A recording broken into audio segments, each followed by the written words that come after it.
Good morning everyone. সকাল সকাল আমরা সবাই রেডি, চললাম এখন বাড়ির উদ্দেশ্যে।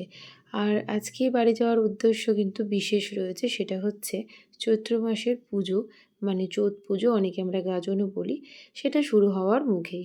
আর এই পুজোর কদিন আগে থেকে যদি বাড়ি না যায়, তাহলে মা আর বাবার মনটা ভীষণ খারাপ। তবে ঋষির মনটা কেন খারাপ সেটা আগে বলি। কারণ তাকে একটু বকা দেওয়া হয়েছে, ভীষণ দুষ্টুমি করছিল। এরপর ট্রেনে তো উঠলো, কিন্তু কতক্ষণে সে নামবে তারই জন্য অধীর আগ্রহে জানালার পাশে দাঁড়িয়ে রয়েছে। কতক্ষণে তার পরিচিত স্টেশন গঙ্গাটুকুরি আসবে আর তার প্রিয় মানুষগুলোর মুখ সে দেখতে পাবে। স্টেশনে নেমে দেখতে পেল ভাইকে, আর ভাই এবছর ভক্ত হয়েছে বলে তার এই পোশাক। এরপর বাড়ি এসে স্নান করলাম, আর বাগানে ঘুরতে ঘুরতে দেখি পুকুরটা কি সুন্দর লাগছে, তারই চারপাশে হাঁসগুলোও ঘুরে বেড়াচ্ছে। আর চোখ এসে ঠেকলো আমাদের 12 মাসই আম গাছের দিকে।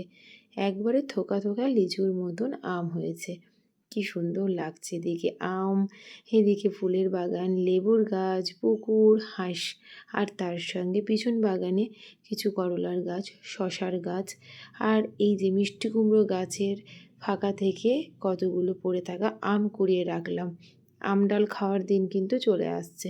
আর এদিকে একটা শসা হয়েছে, যদিও সে এখন অনেকটা ছোট রয়েছে, কিন্তু ঋষি খাবো বলেছে। মা আর কি এ গাছে রাখে, সঙ্গে সঙ্গে পেরে তার ছোট ছেলের হাতে তাকে দিল।